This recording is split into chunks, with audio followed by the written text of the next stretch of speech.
like to make some Kool-Aid. Would you like to make some Kool-Aid with me? Let's pour the powder into this big jar and stir it up.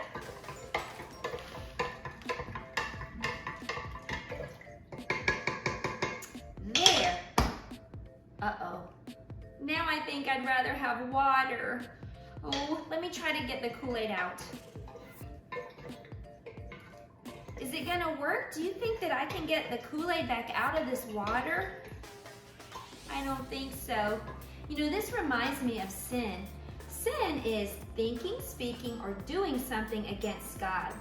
Sometimes I sin and I think, oh no, I can't take that back and not do it. It's already been done or thought or said. And you know what? It makes me sad that I can't undo it. But the good news is, if you ask God to forgive you, He gives you a fresh start. That's right. Whenever you say, I'm sorry to God, it's like you get to start all the way over with a fresh start.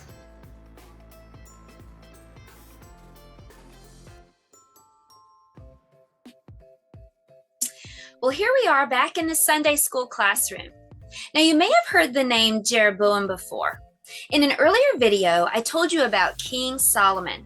His heart was divided, and because his heart was divided, the kingdom became divided. In fact, a prophet came and tore his coat into 12 pieces.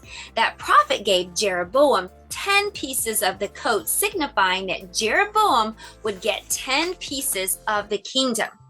Well, Jeroboam had his 10 pieces of the kingdom, but he wanted to keep them, and pretty soon he was worried. Can I see your worried face? Worried. Well, Jeroboam was worried because he was afraid that the people in his part of the kingdom would want to go to the old part of the kingdom to worship. That's where the altar and the temple to God were. So Jeroboam had an idea.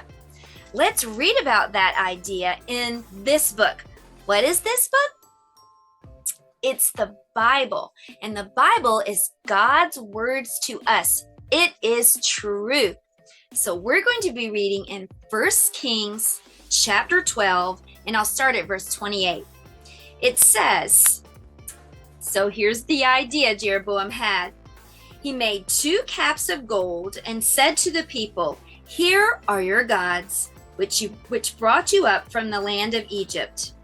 Now this thing became a sin.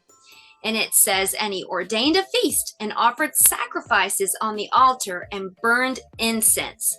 So let's talk about that for just a moment. So Jeroboam's idea was to make fake gods. In fact, he made 2 baby cows. That's right, 2 golden calves. And he told the people that these were the gods that brought them out of Egypt. Oh my goodness, can you imagine? Jeroboam built an altar to sacrifice to these fake gods, and he caused the people to worship and sacrifice to these fake gods. That is sin. Sin is when you think, say, or do something against God. And Jeroboam sinned, and he caused the people to sin. Well, this did not please God. Let's read and see what happens next. In chapter 13, it says, a man of God went from Judah to Bethel by the word of the Lord. Jeroboam stood by the altar to burn incense. So the prophet had a message for Jeroboam. This is the sign. The altar shall split apart. He stretched out his hand, saying, arrest him. Then his hand withered so that he could not pull it back to himself. The altar also was split apart. Then the king answered and said to the man of God, please pray for me that my hand may be restored to me. So the man of God entreated the Lord, and the king's hand was restored. So let's talk about what's happening now. So here is Jeroboam in front of the altar sacrificing to the fake gods that he'd made. And a prophet, a messenger from God, comes and says, God is not pleased with what you're doing. Shake your head. No, God is not pleased.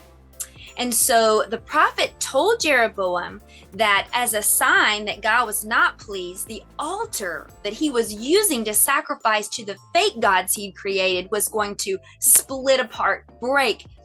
And so about that time, Jeroboam stretched out his hand to say, "Arrest him." And when he did, his hand withered up. And so Jeroboam couldn't even bring his hand back to himself. It had withered up like this. And so he told the prophet to pray for him and ask God to heal his hand.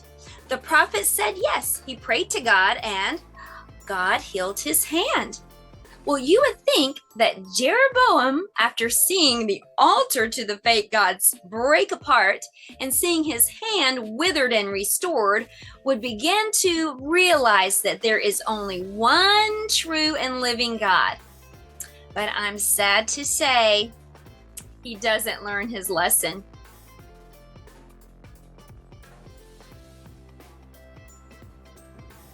I'm sad to say that Jeroboam didn't accept a fresh start. Instead, this is what happened. He continued and continued and continued to sin. I wish that Jeroboam had understood that there's only one true and living God. I wish that he had asked God to forgive him for sinning and causing the people to sin and had a fresh start instead of continuing in sin.